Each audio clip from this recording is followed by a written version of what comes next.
Hello, DeSoto, and welcome to another edition of DeSoto In-Depth.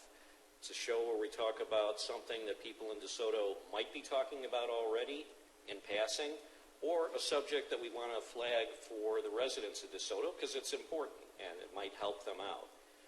We have two, I'd say special guests because these are people who affect everybody's life out there, but they may not know it. Or even what these gentlemen do, but after today's show, if I'm doing my job right, you will know. To my immediate left, you're right at home, John Malvern, you are our environmental health specialist. Yes. Is that correct? We'll get into what that means in a second. And then whenever you've been in an event, someone said, it gets too crowded, the fire marshal's going to come here, and then we're going to have trouble. Here's DeSoto's fire marshal, Brandon Freeman. How you doing? Gentlemen, thanks both for joining us. Good morning. The idea for this particular show happened when I got to the setup for Von Miller Day at Ziegler Park, and I saw you two working together because we had a lot of mobile, either food trucks or mobile food setups, which involved, I guess, cooking or implements that create heat and combustion, and also that serve a large amount of people. And if things aren't safe in either account, with a lot of people nearby, that's a recipe for disaster. Right. So tell me a little bit about when you were at Von Miller Day. What were you guys doing as you walked around to the various food trucks in the area? And I do want to tell people at home, there was only two of you. But because I was having a little fun while putting together this PowerPoint, there are four of you and Inspector Clouseau. What were you doing, John, from your perspective, from a food safety perspective, when you were talking to this gentleman? And then after you, Brandon, I want to get your perspective as to what you were doing. Okay. So, John, Sure. You're there. You were asking him a question. He seems to have your undivided attention. Yes, I remember this very vividly. One of the first things we do was just to ensure that they have a permit. So anybody that has a food truck or food trailer in the city of DeSoto, they'll be serving food to the public. We want to first of all ensure they've been permitted, and that's to keep our citizens safe. The next thing that we want to do is just make sure that we can identify the source of the food, where it's coming from, and then also just to also ensure that it's being cooked at the right temperature, that the water is sufficient, also that the temperature is going to be right as far as how high it's being cooked, then also food prepping as well, make sure all those things are safe for our citizens. So one of the first things we do is just how to make sure that we're on site to ensure that all those things, all those parameters are in place. And Brandon, from your perspective, were you there just to make sure John asked all the questions he was supposed to? No, but what were you doing then?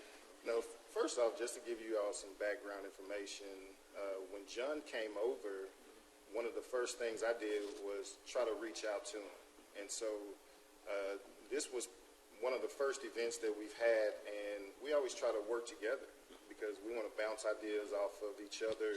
We want to be on one accord, provide a solid front to make sure that the city and everyone that's participating in an event remains safe. So from my perspective, when I come in, I'm looking from a fire perspective. Do they have proper extinguishing equipment if the worst thing happens? So that was basically what I was looking at, was the extinguisher tag, which lets me know that, hey, it's been inspected within the last year, so it has a better probability of actually working. Looking at spacing, how much heat is conducted, just things of that nature. And when we actually get into your individual duties, we could expand on that because I know you have the ability to shut down a business, Sure. But also there's corrections they can make during the course of the inspection, Absolutely. which would allow them to stay open. Right. So let's take a quick look at the fire marshal side of our operation, and our fire marshal is, as you can see, Brandon. And But yes, if you want to be a manager in city government, you have to have the name Brandon, it would seem. it's popular. It works. So let's talk a little bit about what a fire marshal does. I know that I have your duties in here, but before we even get to it, when did you decide, I like this aspect of the business. I'm gonna try to do that. Is that something that you just sort of evolved, or at some point did you make that decision? Hey, I'd really like to do this. To answer that, I have to go back. Go back. I'll go back. Let's take you on a journey. So everybody growing up, you have aspirations of being this or that. So basically with me, when I went to college, I was looking at physical therapy. I always loved the health aspect of, studies, human body. I went to a magnet school. So I always enjoyed that. Once you get to college, like most people have experienced, you get, things happen. And I remember I was just sitting back, and I was probably in my early 20s. You just trying to figure out what you want to do with your life. And it's just something I've really prayed about. And I remember when it finally was kind of revealed to me, it was something like, what do you like to do? I love customer service. I love helping people. I love working out. What's a job that encompasses both? And so for me, I started thinking, I was like, I think I could be a firefighter. I think that's it. There's a firefighter, and then once you do that, especially in DeSoto, it's also the EMS and the paramedic side. And so once I really set my mind to that, I basically just kind of looked at a map, how far are you willing to drive? And I tested, and I became, I was actually, when I was hired with DeSoto, I was the third African-American hired with the city. With the city? With the city. Okay. With the city. So I knew the previous two. The second was one of my best friends. And the first, he's basically legendary. We have a school named after Joe Brown. So once I got in the service, you start looking at some things and getting some certifications, and I always had in the back of my mind, I think I can do. Eventually, I want to be a fire marshal. So you kind of go to school, get these certifications, get these degrees, and in the back of my mind, I always wanted to kind of help out with investigations and eventually become a fire marshal. And so even back, I would assist with the inspections part with the city and working with the person that was in the position then. Now, being a fire marshal, people will assume, DeSoto Fire. But you also needed to get police training. Could you talk a little bit about that and why it's necessary in your job? Okay. So for the position to be legitimized, I knew eventually I would have to go to school. And so the way it's set up in DeSoto, I couldn't just not be in my position and go to school, 8 to 5. Those are my hours, 7 to 4. And so what I would do is I would do this job, and then I would go to night school. And so for basically the better part of 2020, I was in police academy at Cedar Valley from 6 to 10, with some weekends thrown into it. And I was voted the class president there. But you need the law enforcement side, because for me to be an arson investigator, you have to have the peace officer, which I obtained. And we're going to get into these duties right now because, as I feared, this is a great conversation with two people. So I'll move things along, but I did want to say we had a photo, I think it was January, you said, and we had your wife pinning your rank on your collar, but you actually have been performing that basic duty for the past couple of years, if I'm not mistaken. Yes, sir. So let's talk about what that basic duty is. We're talking about fire inspections. The number of businesses may have changed, but you have a lot of places to go to. Why don't you tell us what kind of places you go to and what you're looking for? I have the whole city. Yes. So basically both of us. That's why it's important for us to be lockstep and key with one another, because he may go into a business and see something that I don't see, and I may be able to go in something and kind of be in his ear, hey, you may want to come take a look at this. So in all the schools, in all the daycares, I'm doing foster home inspections. When you think about all the restaurants and just businesses in general, I try to go in, I make a point to try to be in all of them just to make sure, because I'm a worst case scenario person. If I can make sure that your fire protection and you're up to the 2018 codes, which we are, then it limits, it may not totally negate it, but I can limit the impact that a fire may cause. And, you know, first and foremost, we're trying to protect the citizens, you know, life safety. And preparing for the show, I noticed that you really do overlap the institutions, the places you go to. Absolutely. Do you do these things together most of the time, or just on major events? I would say major events we do.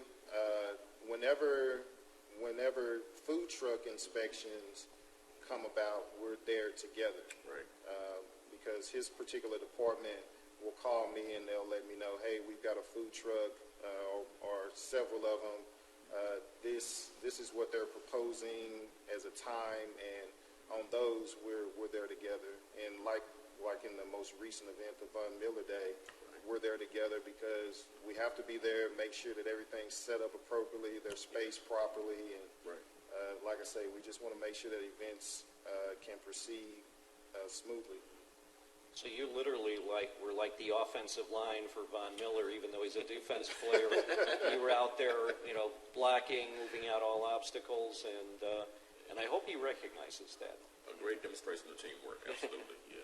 So you're also responsible for sprinkler systems and water pipes that play a role in fire suppression.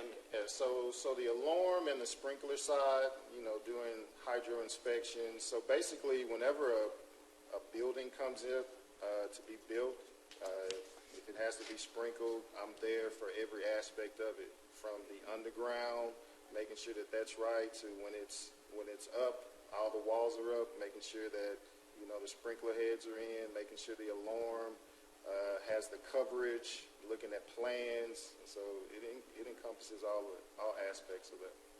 And when you're watching the news and they show firefighters at a home and they use that line, arson is suspected.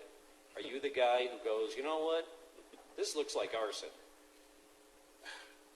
Once you've been in your position for a while, I mean, you do kind of zone in on certain things. So if I am looking at the news and I see something, I'm like, it does kind of pique my interest. The same, and I'm sure he's the same way, John's the same way. Even in my everyday just going about, you know, even if I'm off duty, when I walk into an arena, when I walk into a school, I'm looking up. Oh, that's a sprinkler. Okay, I'm looking at fire. There's a chain on this exit door. That's not yeah. right. You notice everything. Right. You know, you're not able to turn it off and on. Turn it off. You're always noticing things. Always. Which is why John and I have not gone out to lunch yet. Of course, it could save my life. So another aspect of your job is fire prevention. Okay. How do you go about doing that, and who is your audience? The audience is everyone. And so there are times when the department will put on a demonstration for schools, or I may go out and talk to a group of seniors about it. But fire prevention is something that I do every day. If I'm out doing a foster home inspection, I'm making sure, hey, we require you to have this fire extinguisher. Do you know how to use it? Sure. You know, because a lot of times we require things of people, but we just assume that they know how it operates. We assume that they know what the function is. So I'll make sure that I ask them. I try not to assume anything. Hey, this is how it works. Sure. If you get nervous, the instructions are actually on the extinguisher. When I lived in another city, I had one of those extinguishers handed down from my parents.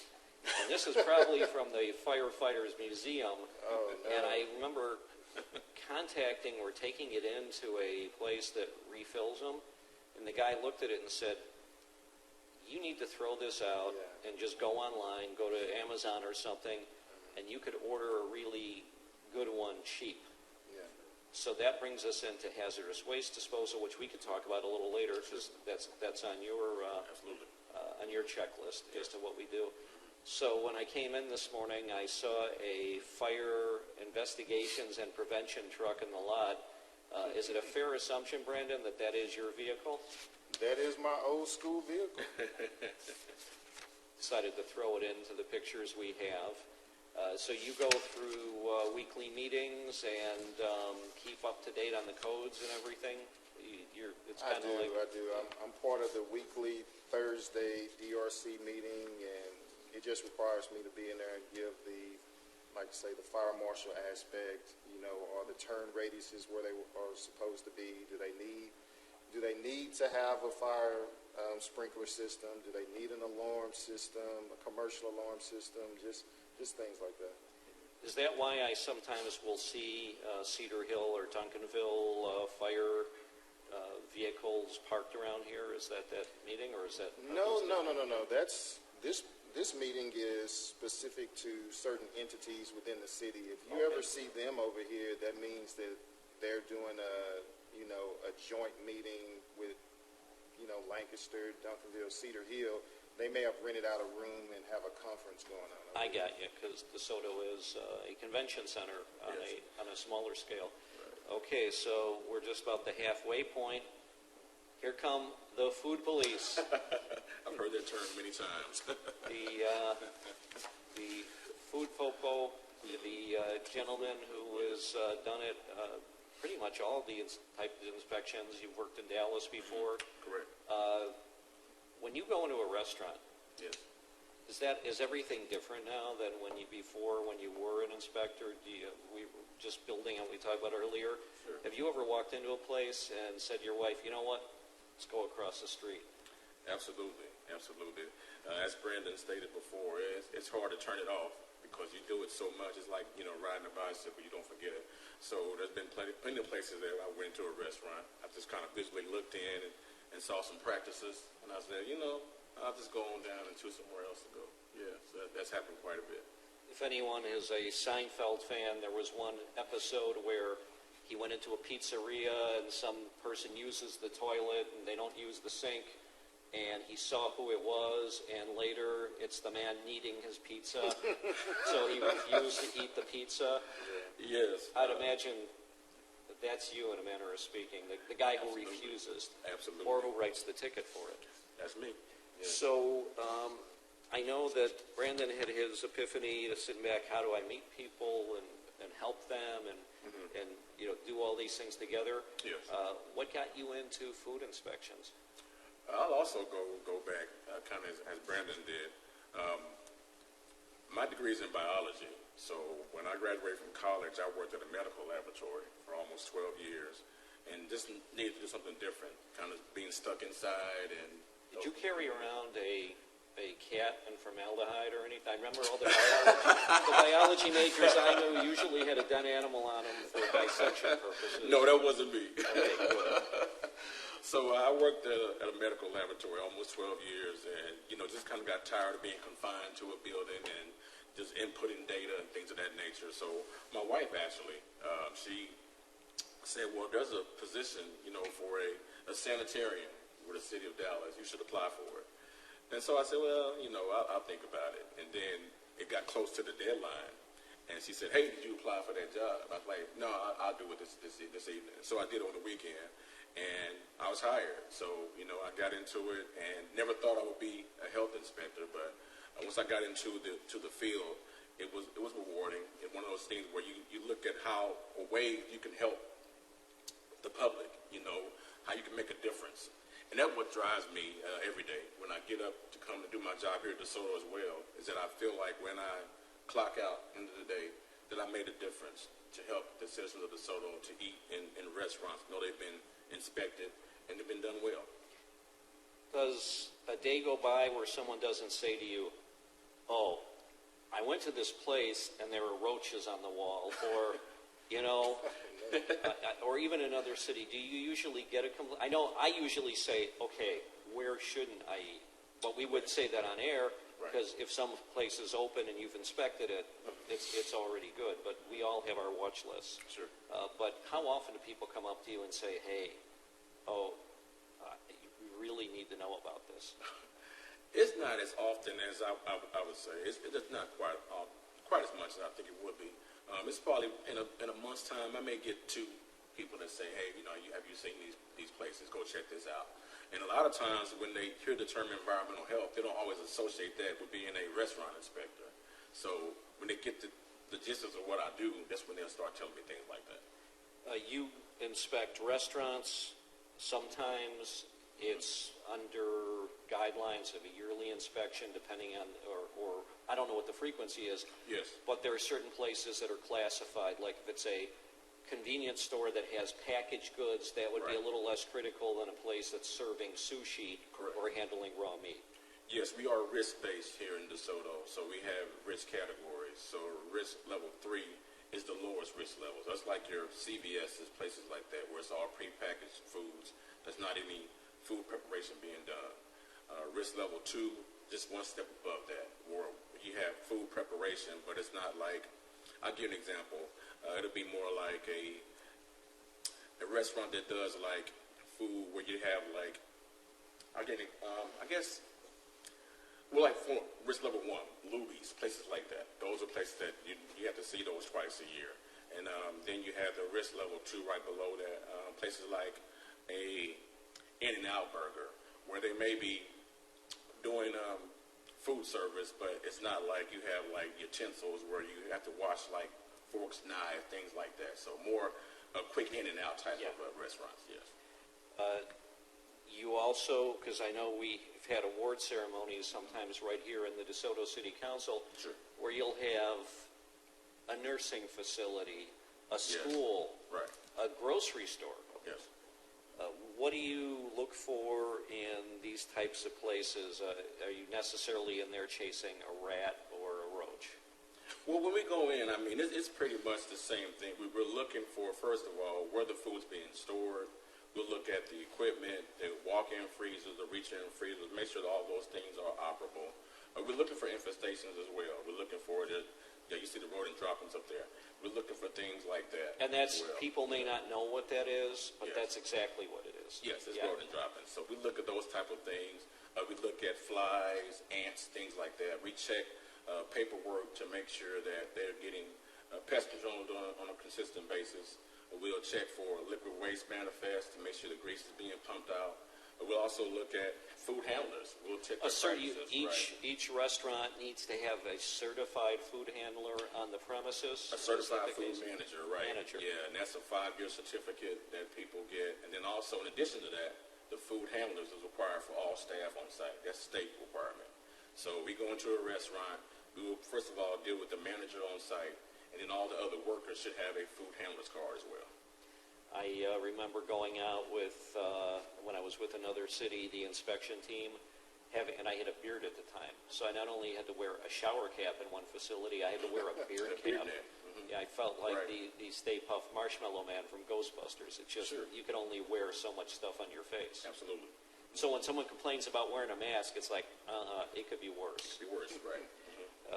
So you go into, you both seem to cover the same type of places, cafeterias, foster homes, daycare, food trucks. Yes. And we also know what to look for. If someone sees a roach on a wall or sees these mouse droppings or rodent droppings, and we could figure, or rat droppings, and usually it's probably size, so it's a different. Sure.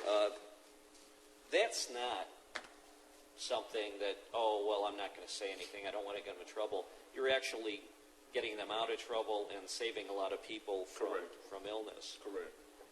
Let's talk about just simple food temperatures. And now that we're getting into summer, you always have that argument saying, like, that's got mayonnaise in it. I ain't going to touch that. It's been outside for, 3 hours in the heat. Sure. Probably a good practice, and mayonnaise probably gets a bad rap. But is there a threshold time-wise that food should be out, and after that either rapidly reheated or trashed? Sure. So the bacterial danger zone is 41 degrees and between 135 and 141 degrees. So anytime you have foods, potentially hazardous foods, that fall outside of that threshold. So let's give you an example. You have potato salad sitting out at the picnic table. You know, it went out there at 12 o'clock noon, and it's been out there till 6 o'clock. No ice, anything like that. And that can potentially cause bacterial harm or foodborne illness. So when it comes to what we're looking for, we want to make sure that all food temperatures that are cold are kept 41 degrees or less, hot 135 or above. If you go beyond 4 hours in those areas, then you could make someone sick. And that's what we're trying to prevent, foodborne illness. And that's when we do our inspections. We want to check to make sure all those places where food is being stored and held is kept at the right temperature. So you're at a picnic. Food has only been out a half hour. Right. You have a great plate. You put it down. You go to get something to drink. You come back. Someone said, "Oh, there were flies all over your food." Does that make a difference? Well, flies carry disease. So, you know, anytime flies touch your food, I wouldn't want to eat it. Now, because they take disease from place to place. I remember in training several years ago, we talked about flies specifically and what damage they can do to food because they go around from place to place. Just imagine somebody taking their hands and touching different surfaces and coming back and putting it directly on top of your food. That's what insects do and flies as well. So the best thing to do is to cover it up. I was at a very nice restaurant in Houston, and I just sort of pulled the manager to the side and said, "Look, I work in government, nowhere near here, and this is not anything other than just advice to you." I said, "I noticed a lot of gnats and little flying insects in your area. Usually that's a sign of garbage that doesn't have a lid on it, uncontained garbage, and you may want to check it out." Is that usually, if you see gnats in a place or flies, is there a telltale sign to when you see certain kinds of pests as to what the problem is? Well, we live in Texas, so fruit flies are common, especially from the months of like May through October. And as the temperature increases, so does the activity for gnats and fruit flies. One of the things we always want to do is look at source reduction, is find out where it could possibly be coming from. That could be floor drains, a lot of cases. Floor drains are the most neglected part of restaurants. And when I go and do an inspection, the first thing I'm going to do is look at the floor drains. Flip those floor drain covers over, and you will see all type of growth, food deposits, and things like that. And you may not even have to see it. You may smell it the minute you walk in. You can smell it as well. You know, you look inside the drain, it's brown, it's food deposits, things like that. And then you see gnats, you know exactly why they're in there. Gotta love a good food truck when it comes by and it brings you a cuisine you're not used to. But that's not always a good thing. What do you look for, and what should the residents of DeSoto look for when they see a food truck or a trailer? Well, the first thing I'll always say is look for the certificate. Look for the logo that says that it's permitted. It's like a little diamond, It's a little which I diamond. should have had in the presentation, Exactly, and I'm yeah. thinking of it now. It's okay. It's a little diamond that says, City of DeSoto food permit. It's going to have an expiration date on that diamond that lets you know that it's been permitted and if it's expired or not by the City of DeSoto. And so a food truck is a restaurant on wheels, basically. So we hold it to the same standard that we would a brick and mortar restaurant. So one of the things we want the sisters to look for is make sure that the same practices are being done the same way on the food truck as you would in a restaurant. So hair restraints, gloves, make sure the food is being held properly, no raw food sitting out. Those are things that need to be kind of aware of when you eat off a food truck. Also, when you're permitted, you have to have a source for hot water, or someone has to use a bathroom. All those Right. provisions are taken care of. Correct. And Correct. if it's an unpermitted truck, you might not have dishes getting washed. If they are, they may not be sanitary. Sure. The person may not be, maybe they're not washing their hands, maybe they're Sure. not going to a proper bathroom facility. Right. Right. There's so much that people don't know that they could be exposed to Absolutely. if they don't see that little diamond sticker. Absolutely. So we're talking about food trucks. We're also talking about restaurants, any institutions. And this is, I guess, this is actually John from his days with Dallas that I have in the background. But Brandon, you probably go through this at a point when you've done your inspection, you sit down, and now comes the evaluation and the grading. Sure.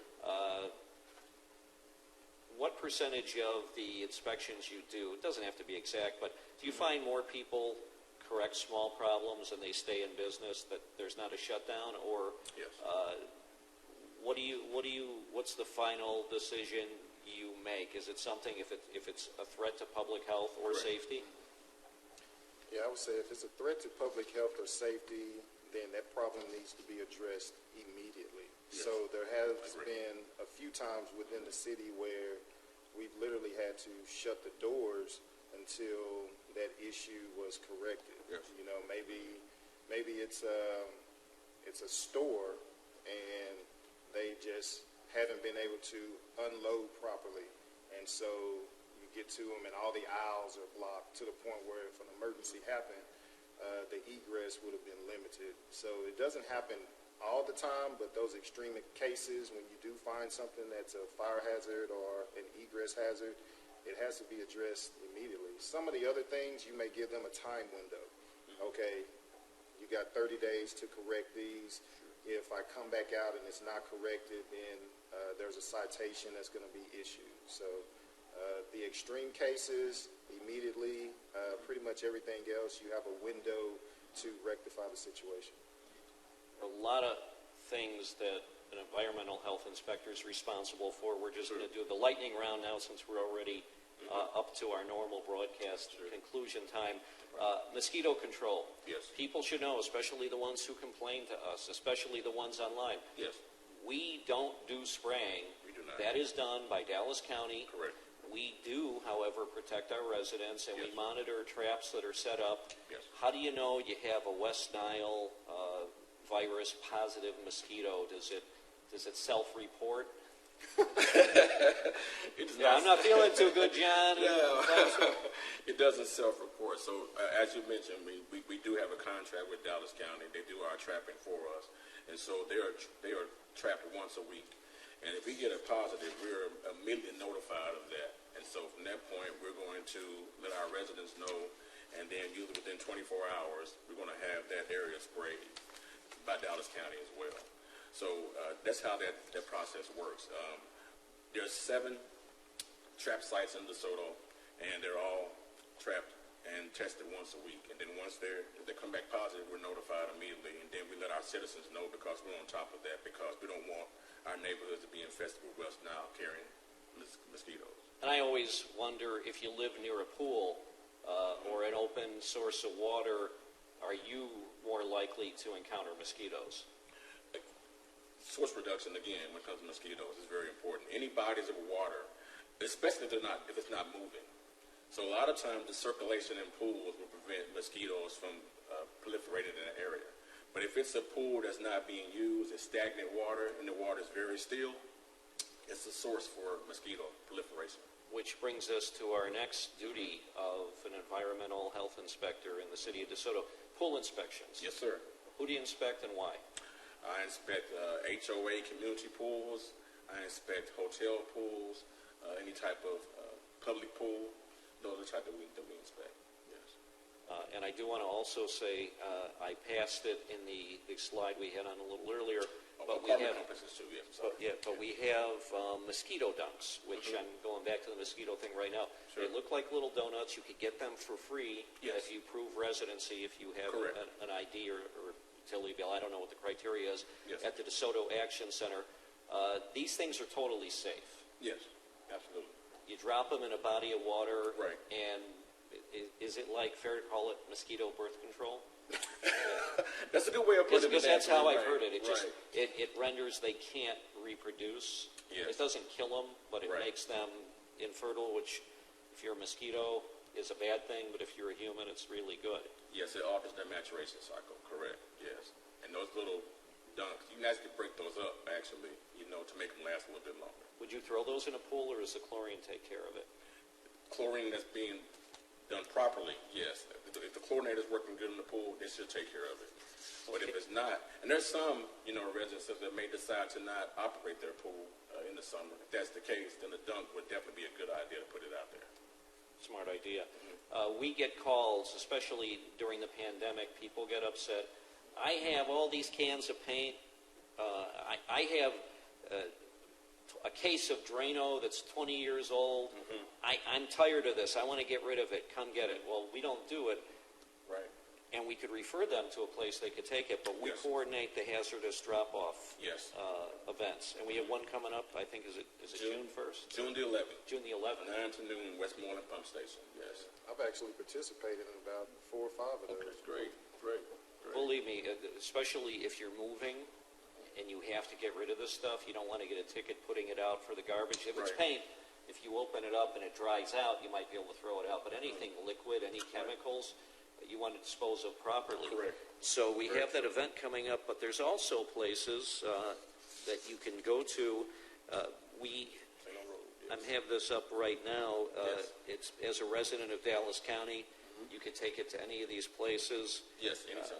And there are hours of operation and there are holiday issues, so look for that online. Yes. But there is a way to get rid of this without us having to do an event. Correct.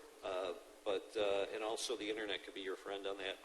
We got a couple more issues just to look at. I want to thank both of you. You are a great team, and DeSoto is glad to have you both and knowing you're making a difference. Thank you. Plus, it was a cool way to show a DeSoto backdrop in here. But we want to thank you with that, and I want to wish you something that some people would say is the ultimate nerdy gesture, but this show was taped on May the 4th. Right.